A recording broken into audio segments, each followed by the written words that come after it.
गुरुवार 23 नोव्हेंबर रोजी देवउठणी एकादशी आहे। तर या दिवसापासून भगवान विष्णू 4 महिन्यांच्या झोपेतून जागे होऊन कार्यभार स्वीकारतील। रवी योग, सिद्धी योग आणि सर्वार्थ सिद्धी योग असे अनेक शुभ योग या दिवशी म्हणजे या देवउठणी एकादशीला तयार होत आहेत। तर या शुभ योगांमध्ये तुम्ही माता लक्ष्मीला प्रसन्न करण्यासाठी त्यांची पूजा ही तुम्हाला भगवान विष्णूंबरोबर करायची आहे। या योगामध्ये देवी लक्ष्मीची पूजा करणं अत्यंत फलदायी मानले जाते। तर देवउठणी एकादशी दिवशी म्हणजेच प्रबोधनी एकादशीच्या दिवशी पूजा कशी करायची, त्याचबरोबर या दिवशी तुम्ही काय काय केलं पाहिजे या सर्व गोष्टींची माहिती मी तुम्हाला आधीच्या व्हिडिओमध्ये करून दिलेली आहे। हे पूजा विधी जर तुम्ही पाहिली नसेल तर आपल्या चॅनलवरती जाऊन नक्की पाहू शकता। तर आजच्या व्हिडिओमध्ये आपण या दिवशी पूजेबरोबरच इतर काही गोष्टी आहेत किंवा काय उपाय आहेत, आपल्या घरामध्ये काही साधे आणि सोपे उपाय असतील ते आज आपण या व्हिडिओमध्ये पाहून घेणार आहोत। ज्या उपायांमुळे तुम्हाला त्याचा नक्कीच फायदा होईल आणि त्याचबरोबर या दिवशी तुळशीची पूजा आपण कशी करणार आहोत, असा एक आपल्याला दिवा तुळशी पुढे लावायचा आहे, जो आपल्याला कार्तिकी पौर्णिमेपर्यंत हा रोज दिवा लावायचा आहे। तर त्याचीही माहिती मी आज तुमच्यासाठी घेऊन आलेली आहे। नमस्कार, मी पूजा तुम्हा सर्वांचं स्वागत करत आहे पूजाज कॉर्नरमध्ये। चला तर मग आजच्या व्हिडिओला सुरुवात करूयात। कार्तिकी एकादशीच्या दिवशी ब्रह्म मुहूर्तावरती उठून एखाद्या पवित्र नदीमध्ये स्नान केल्यानंतर आपल्याला गायत्री मंत्राचा जप करायचा आहे। या दिवशी पिवळे कपडे, पिवळे फळं आणि पिवळं धान्य विष्णूंना अर्पित करून या वस्तू गरजू लोकांना आपल्याला लोकांना वाटायच्या आहेत। पवित्र नदीमध्ये स्नान करणं आता तर शक्य नाहीये, पण आपल्या आंघोळीच्या पाण्यामध्ये आपण थोडीशी हळद टाकायची आहे आणि त्या हळद मिश्रित पाण्याने आपल्याला या दिवशी नक्कीच आंघोळ करायची आहे। सूर्यदेवाला अर्घ देताना त्या पाण्यामध्येही आपल्याला थोडीशी हळद टाकायची आहे आणि या हळद मिश्रित पाण्यानेच आपल्याला देवांना आंघोळ सुद्धा घालायची आहे। आंघोळ केल्यानंतर आपण पिवळे कपडे परिधान करायचे आहेत। हा उपाय केल्याने तुम्हाला भगवान विष्णू तसेच देवी लक्ष्मीची कृपा प्राप्त होईल। आपल्या हिंदू धर्मामध्ये एकादशी व्रताला सर्वश्रेष्ठ मानले जाते। प्रत्येक महिन्यामध्ये 2 वेळा एकादशी येतात, त्यातील एक एकादशी शुक्ल पक्षामध्ये असते तर दुसरी एकादशी कृष्ण पक्षात। आषाढ महिन्याच्या शुक्ल पक्षातील एकादशीला देवशयनी एकादशी किंवा आषाढ एकादशी असे म्हटलं जातं। तर वर्षातील 24 एकादशींपैकी देवशयनी म्हणजे आषाढी एकादशी आणि देवउठणी म्हणजे कार्तिकी एकादशी या 2 एकादशी खूप महत्त्वाच्या मानल्या जातात। तर या एकादशीच्या दिवशी आपल्या देवघरामधील जे विष्णूंचं रूप आहे म्हणजे बाळकृष्णाची मूर्ती किंवा विठ्ठलाची मूर्ती, याच्यावरती तुम्हाला स्वच्छ पाण्याने, पंचामृताने आणि केशर मिश्रित दुधाने आपल्याला आंघोळ घालायची आहे, म्हणजे अभिषेक घालायचा आहे। आपल्या घरामध्ये जो दक्षिणावर्ती शंख असतो त्या शंखामध्ये पाणी, दूध आणि आपल्याला थोडंसं केशर मिक्स करून या पाण्याने आपल्याला विष्णूंवरती जलाभिषेक आणि दुग्धाभिषेक आपल्याला करायचा आहे। विष्णूंची मूर्ती जर तुमच्या देवघरामध्ये असेल तर त्याच्यावरतीही तुम्ही असा जलाभिषेक करू शकता आणि जरी फोटो असेल तर फोटोवरती आपण फुलाच्या साह्याने, पिवळ्या फुलाच्या साह्याने जलाभिषेक फोटोवरती करणार आहोत आणि त्यानंतर आपल्याला फोटोची पूजा करायची आहे। एकादशीच्या दिवशी दक्षिणावर्ती शंखाने श्री विष्णूंचा जलाभिषेक केल्यामुळे देवी लक्ष्मी देखील तुमच्यावरती प्रसन्न होते। पूजा झाल्यानंतर म्हणजे जलाभिषेक झाल्यानंतर भगवान विष्णूंना आपल्याला पिवळी फुलं, चंदन आणि तुळस अर्पण करायचे आहे। धूप दीप लावून त्यांची आरती करायची आहे। पूजा पूर्ण झाल्यावरती ओम नमो भगवते वासुदेवाय, ओम नमो भगवते वासुदेवाय या मंत्राचा जप करायचा आहे। तसेच विष्णूंच्या स्तोत्राचे पठण करायचं आहे।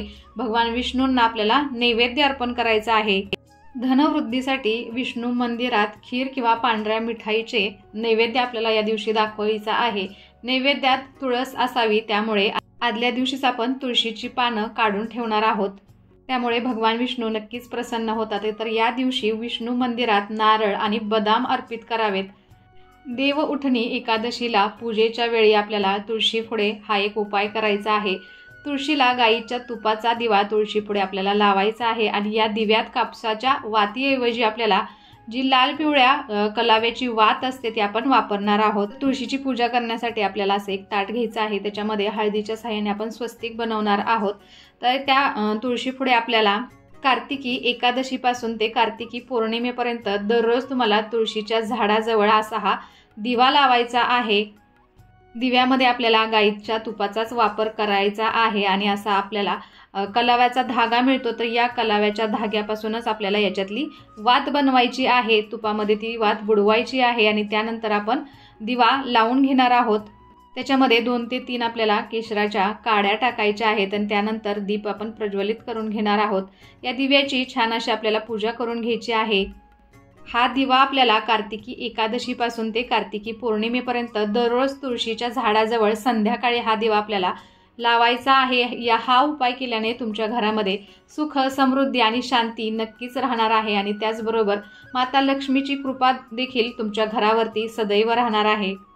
त्याचबरोबर या दिवशी म्हणजे प्रबोधिनी एकादशीच्या रात्री पूजा रूममध्ये म्हणजे आपण जिथे पूजा मांडलेली आहे तिथं लक्ष्मीच्या मूर्तीसमोर आपल्याला केशर दुधात खडीसाखर मिसळून आपल्याला अर्पण करायचे आहे. रात्रभर हे दूध असंच झाकून आपल्याला ठेवायचं आहे आणि सकाळी घरातील सर्व सदस्यांमध्ये आपल्याला हा प्रसाद म्हणून हे वाटायचं आहे. तसेच या दिवशी आपल्याला पिंपळाच्या झाडाला पाणी घालायचं आहे आणि संध्याकाळी पिंपळाच्या झाडाखाली आपल्याला दिवा लावायचा आहे. पिंपळाच्या झाडात प्रभू विष्णूंचा वास असतो असे मानलं जातं. त्यामुळे एकादशीच्या दिवशी तुम्ही पिंपळाच्या झाडाचीही तुम्हाला पूजा करायची आहे. आपल्या प्रत्येकाच्या घरामध्ये तुळशी असणे अत्यंत शुभ मानले जाते. तुळशीच्या रोपामध्ये लक्ष्मीचा वास असल्याचे मानले जाते. पण एकादशीला माता लक्ष्मी निर्जला व्रत करत असते असे मानले जाते. त्यामुळे देवउठणी एकादशीच्या दिवशी तुळशीला जल अर्पण करणे टाळायचं आहे. त्याचबरोबर या दिवशी भगवान विष्णूंना तुळस अत्यंत प्रिय आहे. त्यामुळे माता लक्ष्मी ही तुळशीची पूजा करते. एकादशीच्या दिवशी तुळशीची पाने तोडणे टाळायचं आहे. तुळशीची पाने वापरायची असतील तर त्याचा ढाळा आधीच किंवा त्याची पाने आधीच तुम्हाला तोडून ठेवायची आहेत. देवउठणी एकादशीचा दिवस तुळशी मातेसाठी अधिक खास मानला जातो, कारण मान्यतेनुसार या दिवशी तिचे लग्न झाले होते. या स्थितीत एकादशीला तुळशीच्या रोपामध्ये पाणी टाकू नये. या दिवशी तुळशी मातेचे व्रतही पाळले जाते. एकादशीच्या दिवशी तुळशीची पानेही तोडू नयेत. तर एकादशीच्या दिवशी संध्याकाळी तुळशीसमोर गाईच्या तुपाचा आपल्याला दिवा लावायचा आहे आणि ओम वासुदेवाय नमः, ओम वासुदेवाय नमः या मंत्राचा उच्चार करत 11 प्रदक्षिणा आपल्याला घालायच्या आहेत. असे केल्यामुळे घरामध्ये सुख शांती राहते, संकट टळतात. देवउठणी एकादशीला ऊस, धान्य आणि फळे यांचं दान करणं अत्यंत शुभ मानलं जातं. तर या गोष्टींचे दान केल्याने तुम्हाला देखील त्याचं पुण्य नक्कीच प्राप्त होईल. याशिवाय या दिवशी रताळे, सिंगाडे आणि उबदार कपडे दान केल्याने आपल्या घरामध्ये सुख समृद्धी राहणार आहे. त्याचबरोबर देवी लक्ष्मी देखील तुमच्या घरात कायमचा निवास करते. त्याचबरोबर कार्तिकी एकादशीला भगवान विष्णूंच्या शालिग्राम रूपाची पूजा केली जाते. यासोबतच तुळशीला लक्ष्मी स्वरूप देखील मानले जाते. संध्याकाळी ही आपल्याला पूजा करायची आहे भगवान विष्णूंची, माता लक्ष्मीची आपल्याला आरती करायची आहे. त्याचबरोबर व्रताच्या रात्री भागवत कथा आणि विष्णू स्तोत्राचे, विष्णू सहस्रनामाचे आपल्याला पठण करायचं आहे. कार्तिक शुद्ध एकादशीपासून ते कार्तिक पौर्णिमेपर्यंतच्या काळात कोणत्याही एखाद्या दिवशी घरच्या घरी तुळशीचे लग्न करण्याची आपल्याकडे प्रथा आहे.